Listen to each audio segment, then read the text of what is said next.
And I think especially in the space of sort of Web3 as we're calling it now, we have this sort of conversation on cryptography, on privacy, on different sort of historical movements in different eras of the internet that we're all sort of relying on to make our judgments about how we build our structured sort of organizations, DAOs, and so forth. And one in particular that I think is really relevant here is the cypherpunk movement, which I have a lot of resonance with, and it was actually one of the reasons that I joined the space almost a decade ago in the first place. And that movement was, kind of based on what Philip Erway in 2015 sort of talked about, this structural rearrangement of power of how we sort of configure who can do what from what between different people in a peer-to-peer fashion.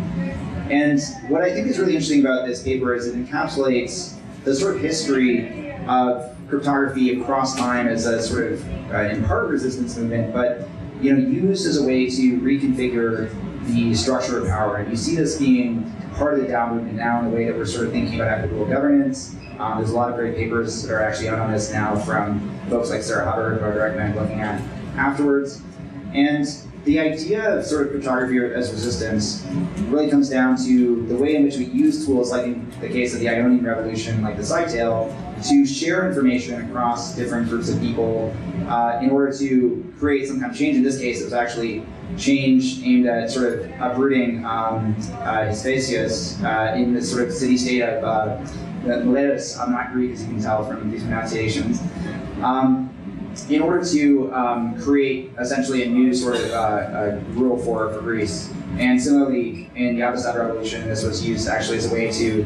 create sort of rights for first-class Malawi, or as first-class citizens within the context of the existing Middle Eastern society. So, not to go too deep on this, but this is being used basically, the stuff we're using for DAOs, the stuff we're using for the conversations here, by a lot of groups across time in ways that I think are just incredibly important for us to think about in the context of the types of organizations that we build. And even in the context of things like the alchemical renaissance, which is a whole story about sort of how folks like John Dee actually created these almost moving castles, that's what that picture is of there, to kind of discuss and in secret convene on these alchemical ideas. These were all sort of ways cryptography was used to create movements, to create forms of structure between people, and in ways that actually would end up being particularly valuable to the overall cultural / intellectual circles and overall movements of the time, including just the entire Renaissance on the whole, and even to our scientific progress in the case of Galileo, who used these technologies to essentially create new forms of findings that otherwise would have gotten him arrested much earlier. And in short, the point I'm making with these examples, I want to make sure I'm brief on this given time, is that there's these movements that really have history from the use of the technology itself. And so when we're thinking about DAOs, to go back to the actual topic at hand,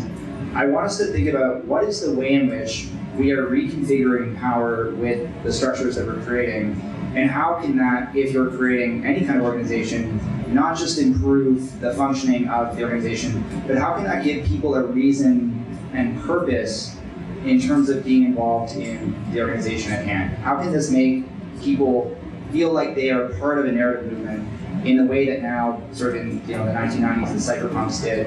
in the context of cryptography? And I think this is what's really interesting about sort of the Web3 space in part, because we sort of have this crossroads that we're at in terms of the way we use the term and the way we use cryptography. So the Bitcoin white paper, obviously, I think people here are probably familiar with. Satoshi took money, took basically money from a lot of people across the world in this peer-to-peer network. He actually based this on his peer-to-peer form of electronic cash on e-money, and essentially this was a way to build up these sort of systems for resistance, which has now sort of shifted in some ways to this sort of Arkham vibe, which is a little bit more less privacy-oriented and a little bit more focused on the sort of potential more on-chain intelligence, militaristic vibe. And what I'm saying about this that's relevant to this group is that what happens when movements get sort of fragmented in this way is that they lose a sense of connection with those roots, and you kind of get this sort of way in which people lose track of how they actually engage with the problems at hand and feel the sense of connection with the movement at hand.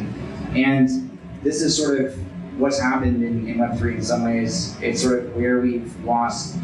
part of our track of the movement.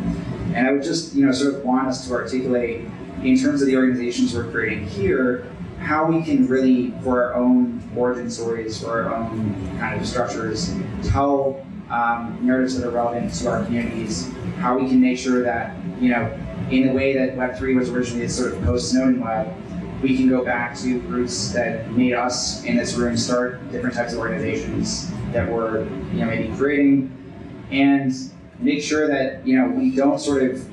get into this position where movements will potentially lose momentum over time or get co-opted over time. There's a great David Chapman post on this point where movements can grow too fast and lose their purpose. So essentially you can have a hollowing out of organizational processes over time. There's also the opposite problem you can have where you sort of sense a form of stagnation, which is potentially something that the DWeb movement has talked about facing in the case of the Internet Archive and that community. And this is a problem for a lot of open source organizations as well, which is sort of my own motivation for getting to the space, how we sort of fix these open source funding problems in the first place. And both these problems, excessive growth and excessive sort of stagnation or complacency, in the context of a movement or in the context of an organization, can be extremely damaging. So you want to make sure that you're trying to structure your movements based on, again, these first principles in order to try and avoid these problems and to sort of stay in this narrow corridor of balance between the values and principles that brought you here, the norms and rituals that your community will use to come together, these sort of consistent or polycentric systems of rules like Ally, or Ostrom that you can use to create kind of proper organizational processes over time and maintain cohesion, and sort of this forward planning that you need as well, in order to make sure that in the long run your movement or organization is going to be successful and maintain its balance and maintain its integrity over time. So this is not something I have time to get into in the level of depth I want for the time I have, but I think it's a really important discussion for everyone here to keep in mind as they build organizations and as they try and apply these technologies. And I think if we actually do this right, we can avoid some of the problems that actually even the CIA has intentionally mentioned in some of their general interference with organizations and production research around how organizations essentially get bottlenecked or stopped over time. So that's my sort of TLDR. I don't have a lot of other time, but let's sort of resist the I guess propensity to lose touch with our roots. Let's try to make norms and rituals that bring people together and make us feel resonant and remind us why we're here. Let's try to ensure we have a wide range of funding sources that support these initiatives. And then let's try to be fundamentally prefigurative, i.e. let's build the tools that we're actually trying to create, not just necessarily only talk about them. And I hope that everyone in this room, regardless of whether you already have an idea in mind or you're just coming up with one now, is able to do this in order to push the broader idea of DAOs forward, but also to push your own movements forward and your own narratives forward in the future. Thank you very much.